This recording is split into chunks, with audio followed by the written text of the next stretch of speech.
Semobo Ande.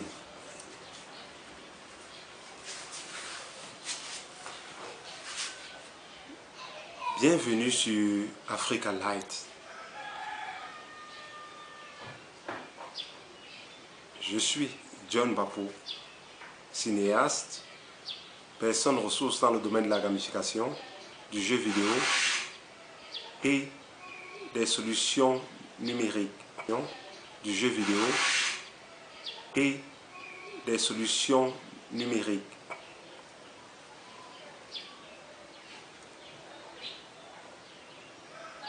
La communication d'aujourd'hui s'intitule « Ce qu'être africain ne veut plus dire ».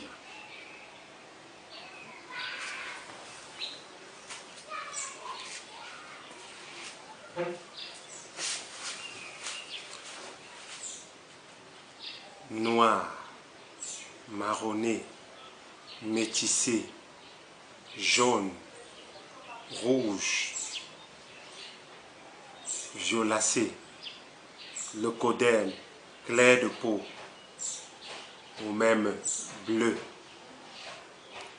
Comment comprendre qu'au XXIe siècle, l'on continue à définir, à caractériser le genre humain par sa seule couleur de peau?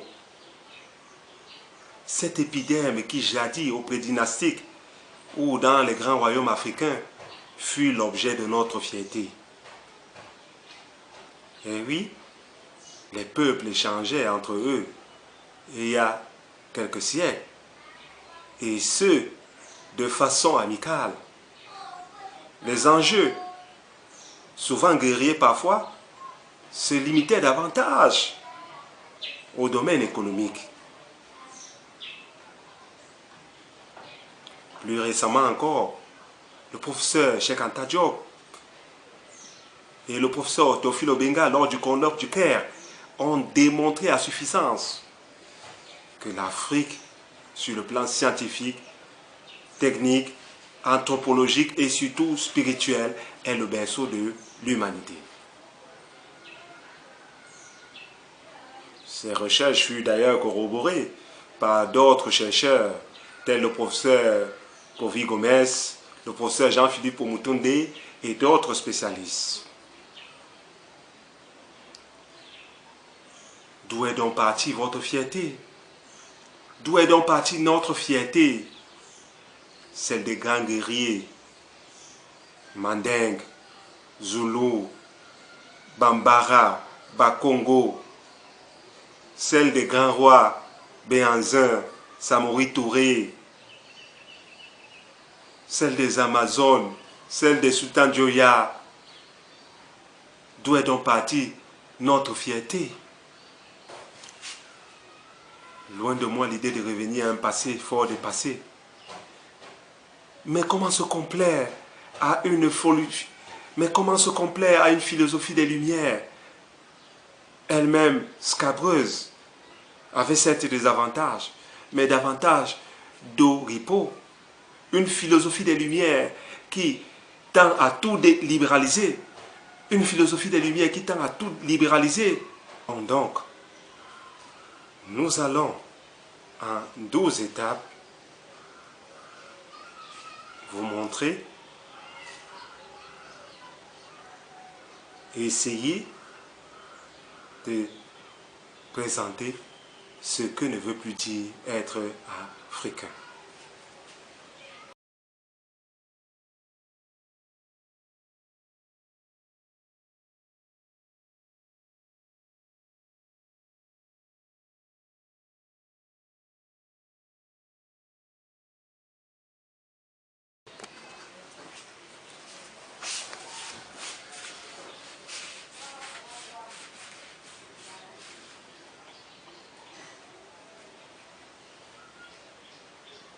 Être africain, en premier lieu, ne veut plus dire être un être vivant de la chasse et de la cueillette dans une forêt, loin de toute civilisation, car nous sommes la civilisation.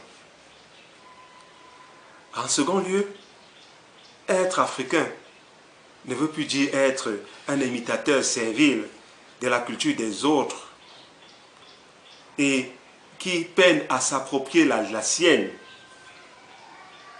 En troisième lieu, être africain ne veut plus dire être un être déraciné, vivant aux dépens des autres, qui préfère l'exploitation des autres et qui s'adosse sur les prouesses des pays dits développés pour espérer fuir la misère, dans le sien. D'ailleurs, il faut savoir que les migrations sont aussi vieilles que le monde.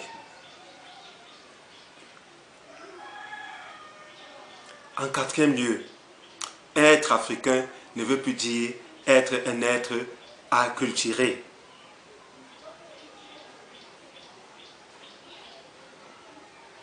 Qui sait mieux s'exprimer dans la culture des autres que la sienne? Qui maîtrise mieux les langues des autres que la sienne? Il faut savoir que nos enfants sont polyglottes. Ils parlent plusieurs langues. Mais cela ne les empêche plus d'apprendre et de maîtriser de plus en plus les leurs.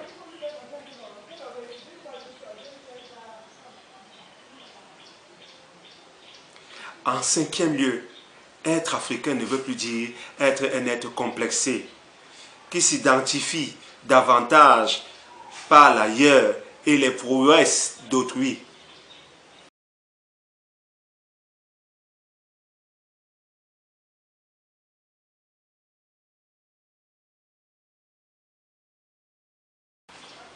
En sixième lieu,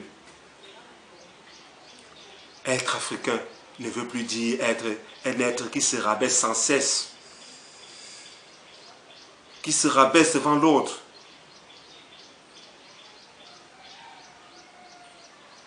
par pudeur ou par peur d'affirmer sa personnalité.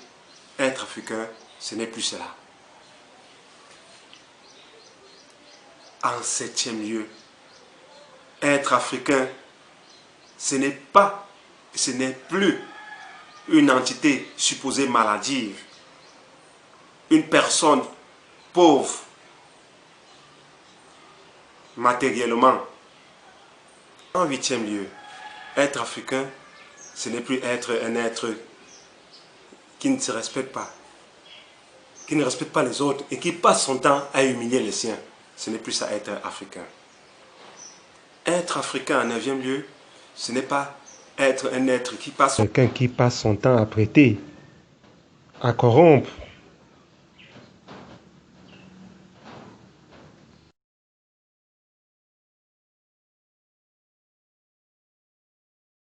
Il faut savoir que la dette des pays comme les États-Unis, la France et bien d'autres est 100 fois celle des pays africains. Et de plus, la corruption n'est pas un phénomène purement africain. En dixième lieu, être africain ne veut plus dire être un être moins intelligent qui n'aurait rien créé, car l'ascenseur, l'hélicoptère, le filament de l'ampoule, le cardiopathe,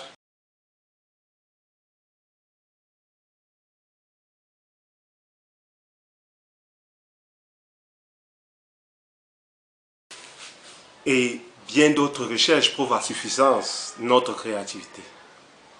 Il faut simplement se l'approprier et la développer davantage.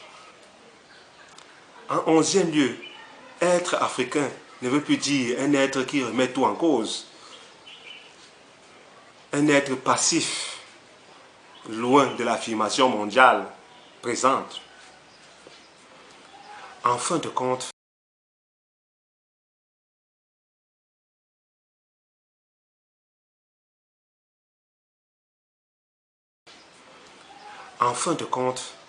en douzième lieu, être africain, c'est une manière d'être.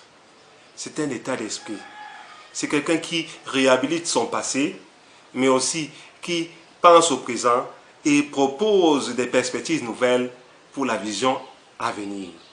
Perspectives sur le plan scientifique, technique, technologique, qui propose même sur le plan métaphysique et spirituel des solutions pour un avenir et un futur meilleur.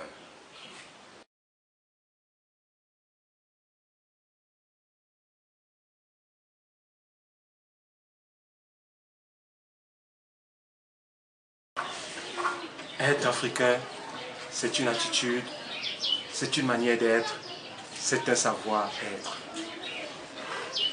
Activez la cloche de notification si vous avez apprécié et mettez un pouce. On se revoit bientôt sur la chaîne Africa Light. Bichimobo.